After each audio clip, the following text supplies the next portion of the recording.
Hello, and welcome to the Choose to Be podcast. Today, it's just me, and I am talking about recovery, and I'm going to be speaking to both partners today. There's some concepts on the journey, actually, a lot of them, that pertain to both sides, and like the logistics of what it actually looks like looks different, whether we're talking about the individual seeking recovery or the partner in healing. Yet, it is the same type of work. So the concept we're talking about today is recovery means recovering the person you were meant to be. I'm going to say that one more time. Recovery means recovering the person that you were meant to be. And I think about that so often in our episode that we had with Steven, it kind of reminded me of this, where we talked about it's not just about stopping behaviors that we don't like.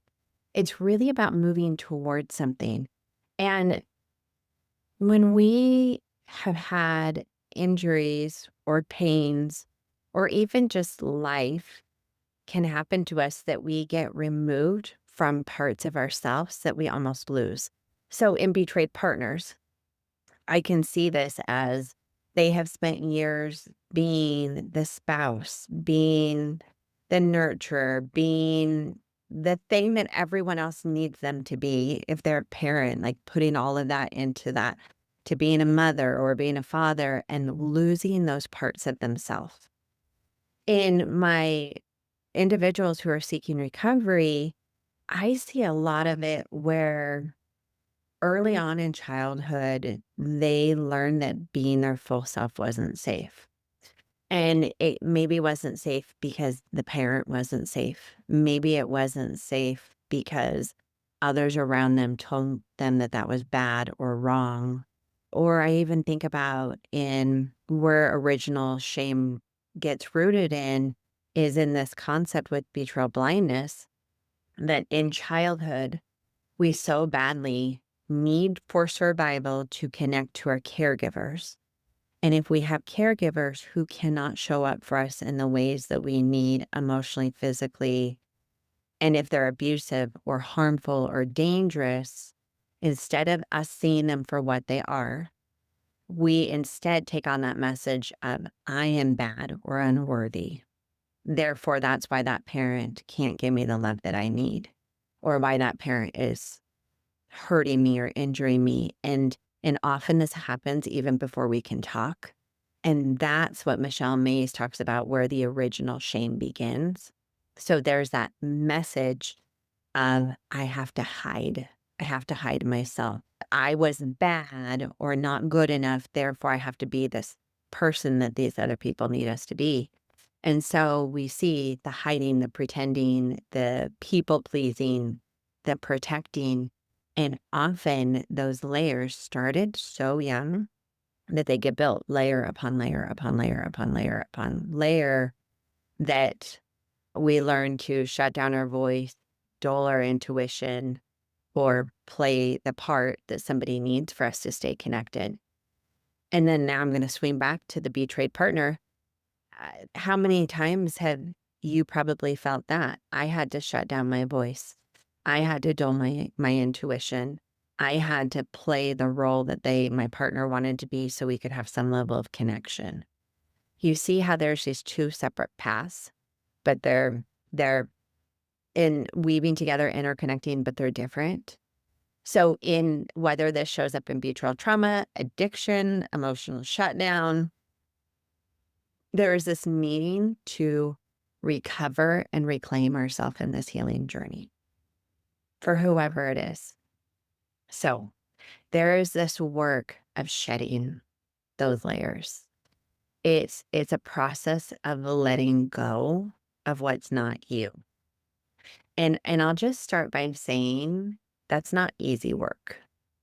To shed those parts of us, to work through them, to move through them, to do the work that's required.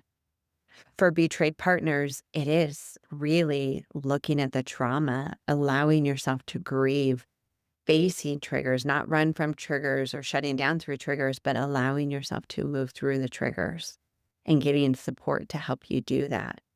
with the individual seeking recovery, letting go of what's not you is really moving beyond the facade, taking off that mask. In our unmasked intensive, we will have all of the men write down on a mask on the front, here's what I let the world see. And then on the back, we're writing, here are the things that I don't let anybody see. And often, until an individual's further in their recovery, they hide stuff even from themselves that they don't want to see even themselves because it's painful to look at. So it's really seeing what those layers are and seeing what needs to be shed and then starting to shed that and let that go. And it comes off in layers. It makes me think of an analogy of like going through a jungle. And maybe you're braver than me, but the idea of going through a dark jungle sounds a little freaky to me. I think there'd be parts of it where I could see like joy in the journey. And there'd be other times where if I hear a rustle in the trees, my brain's going to go, is that a jaguar? Is there an anaconda? Do I need to worry about a snake? Like, is there going to be a baboon? Like what's going to be there that can hurt me? And so it can be hard and scary, but as you persevere and as you move forward, you get those rewards along the way, and you do get to this waterfall of an oasis where you get to be free of hiding. You get to be free of being something that somebody else needed you to be. You get to be free to start stepping into authenticity. And I cannot put into words how good that feels. This, again, this is something that came up with the podcast with Steven, is that freedom you feel when you're able to really like step into you, step into that authenticity. I love the work of Brené Brown, where she's talking about the power of being authentic and the power of being vulnerable, because it takes vulnerability to be able to step into authenticity. And it's a journey to get there.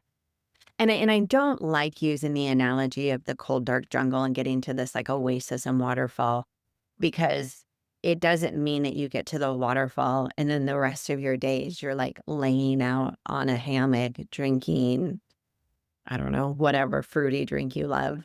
But that's like you're still in life, you're still in the jungle, and you get this reward of feeling these ways, of being able to truly have this oasis of reclaiming your true self. And if you don't know who your true self is, like that's the journey you get to go on. Sometimes what I'll do with betrayed partners is we will explore, because trauma can disconnect you from so many things you thought you knew. And so we're re-exploring. I'll have partners say like, I don't even know what my favorite color is anymore. What's my favorite food? What do I like to do for fun? What are my hobbies? That can feel so disconnected. And so sometimes we will go back, often with partners, I'll go back to the beginning when you were a little girl or a little boy in school. What brought you joy? What games did you play on the playground? What was your favorite activity when your teacher said it's free time, you get to?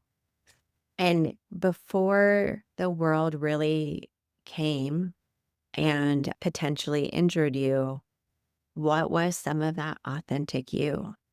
And if even with that, you go, I don't know. Maybe I was injured before I even got to school. Maybe I was injured before I can remember, or for whatever reason, I'm so disconnected from that, I don't know.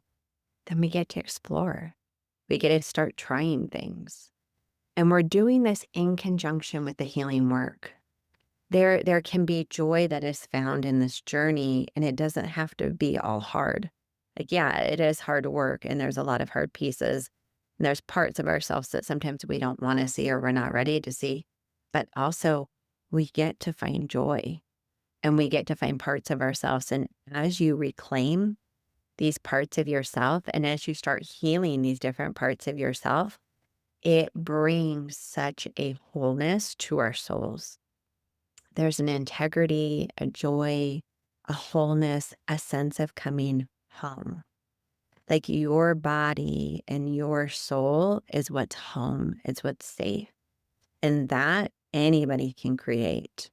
No matter what other people are doing around you, you can get to that place and you can heal.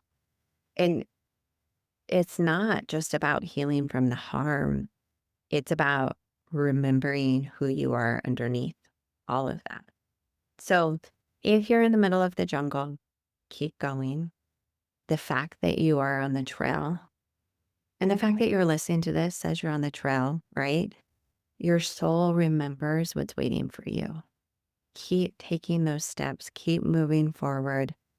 Look and invite that healing process and start to reclaim those parts of yourself. Start to discover them, reclaim them, find them, own them, integrate them. And I will promise you, it is a beautiful reward that comes from this healing work. So I know it's a super fast one. Again, recovery means recovering those parts of you that you were meant to be. And I invite you to search for that. So, as always, thank you for hanging out with me this week, and we look forward to seeing you all next week. Are you a woman carrying trauma in your body, tension, discomfort, and that tightness that just won't quite release? This is Hallie Roderick, and I would like to invite you to join us this August 26th through 29th in Spanish Fork, Utah, for Revive and Thrive, a 4-day somatic healing intensive designed exclusively for women ready to reclaim their bodies. Guided by expert therapists, coaches, and body-based specialists, you'll learn to uncover where trauma lives in your body and gently release it through somatic practices like art therapy, breath work, brain spotting, energy healing, mindfulness practices, and therapeutic immersion in nature. It's more than just an intensive, it's a sacred sisterhood where you'll process emotions, rebuild resilience, and come home to yourself, physically, emotionally, and spiritually. So if you're ready to step fully back into your life with freedom and strength, visit the show notes to learn more and to register.